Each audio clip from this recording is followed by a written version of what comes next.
And I'm delighted to be joined now by Education Secretary Bridget Phillipson, the MP for Houghton and Sunderland South.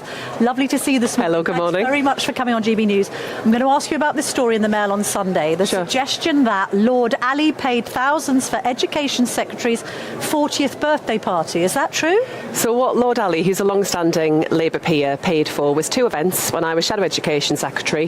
One ahead of my 40th birthday. I thought it was a good opportunity in a professional context to get journalists, education people, trade unionists and MPs along. Yes. The second event, a reception for journalists, including those working in the education press, again in a professional context, to discuss the work of...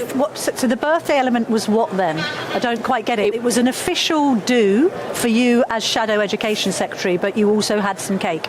Oh, we didn't have any cake. Oh, there's a picture of you with some cake. Is that a different... That was on my actual birthday. Oh, got it. Okay. In my office. Ali, so you do have a birthday celebration, but it's part of a department... It was when I was Shadow Education Secretary, so it was ahead of the election. I should just say I didn't even invite my own family along to this. It was very much in a professional context. Has Lord Ali ever donated to your wardrobe, your spectacles? Has he ever loaned you an apartment in London or New York? No, everything that's been donated to me has been declared in line with the rules. What I would say about Lord Ali is that he's been a Labour peer for, I think, over 25 years. Yes. Donates to the Labour Party, to Labour politicians, because he wants a Labour government. But he got a temporary Downing Street pass from Sue Gray, we hear today. The Labour Party have been very reluctant to say who sanctioned this pass. It was Sue Gray. That happened after he donated £10,000 to Leon Conlon's campaign. Leon Conlon is now the MP for Beckenham and Penge. He's also Sue Gray's son. There's something quite murky about that. I think if that arrangement had happened under a Tory government, ministers like you would be on the airwaves having a real go at the opposition about that. I think you've got a Labour peer, a very, very long-standing Labour peer, who donates to Labour politicians, Labour candidates. He donated to two campaigns, and one of them was Conlon's. No, he's Sue Gray's... in the election campaign, as far as just for the election campaign, he gives money to Sue Gray's son, and the next thing we know, he gets a Downing Street pass. You have to admit, that looks a bit dodgy. He's donated to lots of Labour candidates and politicians. Why does he need a Downing Street pass? As I understand it, he no longer has a Downing Street pass. Why did he have one? I genuinely don't know the circumstances so he of that. Farmers' wardrobes, or? Come on. No, I think the reason that he donates to Labour politicians is because he wanted to secure a Labour government. That's what he's done over 2 decades. All right. Let's look at what the PM said when he stood outside Downing Street upon being elected, July the 5th. He said, when the gap between sacrifices made by people and the service they receive from politicians grows this big, it leads to a wariness at the heart of the nation that public service is a privilege and that your government should treat every single person in this country with respect. Does it show respect to the people of this country to take £107,000 in freebies while stripping 10 million pensioners of their winter fuel allowance and introducing a VAT on private school fees that will adversely affect children with special educational needs? These are vulnerable people that the Labour government is now badly affecting with its policies. So we can take each of those issues in turn if you'd like. What I would say more widely is everything we're talking about here has been declared in the way that it should be, in line with the rules, to the specific policy issues that you raised. So take, for example, VAT on private school fees.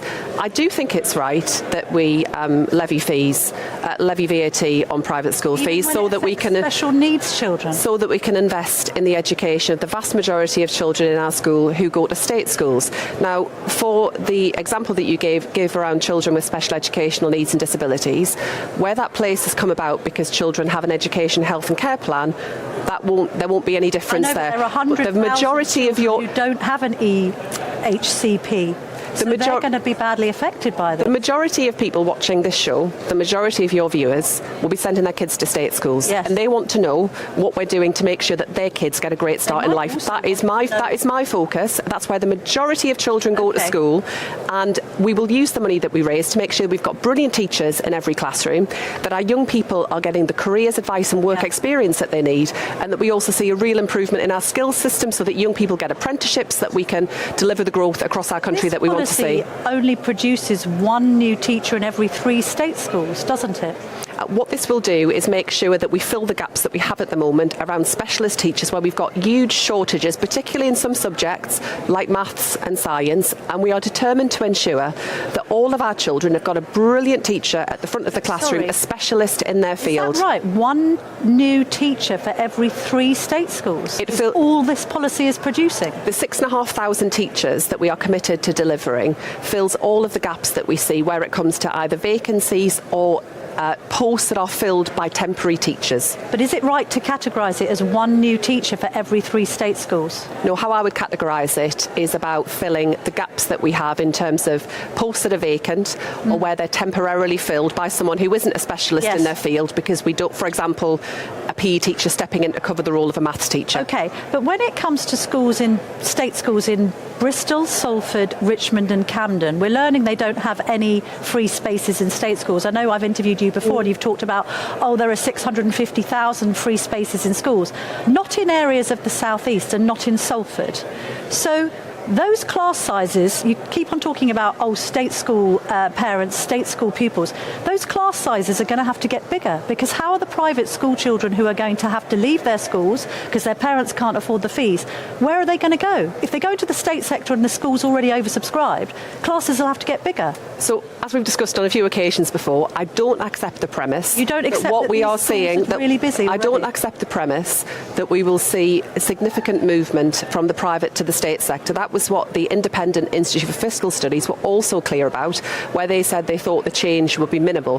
What we are seeing in certain areas, in a small number of areas, because of that demographic bulge that we're seeing that's kind of coming through the system, particularly with older teenagers, is that there are some pinch points. But I just don't anticipate or recognise the characterisation of the kind of change that people are scaremongering about, frankly. And I'd say to the Conservatives who are peddling this, look, if they want to reverse this, how are they going to pay for it, firstly? And secondly, they might they reflect? Well, they might pay for it with the 10 billion that's just been handed back to the Treasury by the Bank of England, which could indeed wipe out your winter fuel allowance cut and wipe out this. Why doesn't Rachel Reeves spend this money she's just been handed to reverse these hugely unpopular policies?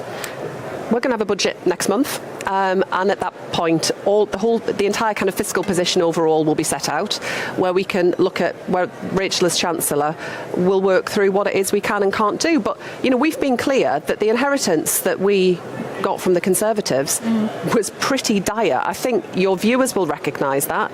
It feels at the minute that really a lot isn't working in our country. We are determined this week here in Liverpool to talk about the change that we're delivering on that will make a difference, that will bring some hope and optimism back.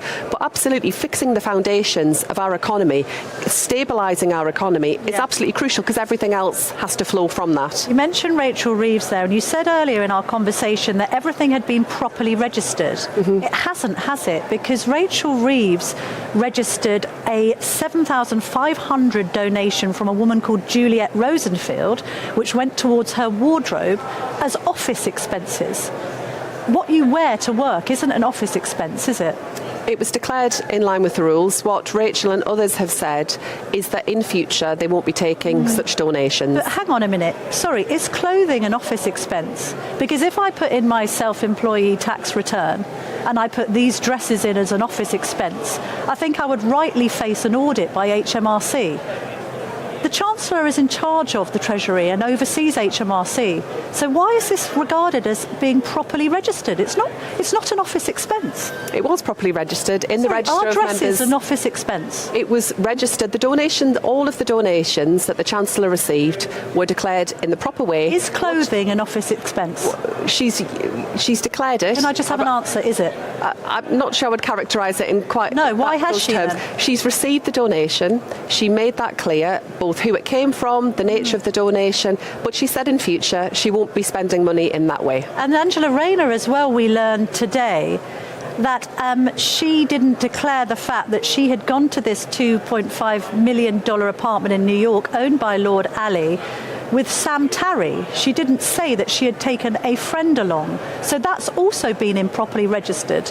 So surely, for clarity and transparency, we need this to be investigated by the Parliamentary Standards Commissioner. That's exactly what you would ask of the opposition if their shadow ministers were making these sorts of mistakes. again, declared entirely in line with the rules and is there for all to see in black and white. So if there's everything to see in black and white, there's no problem having a parliamentary standards investigation both into the way that Rachel Reeves has registered dresses as office expenses and the way in which Angela Rayner has used this apartment in New York. We are all of us subject to the processes laid down by Parliament. We have a responsibility to register all donations, and there is a process of scrutiny that oversees all of that. Are you embarrassed by this? I mean, it's been a pretty inauspicious start to Labour's government.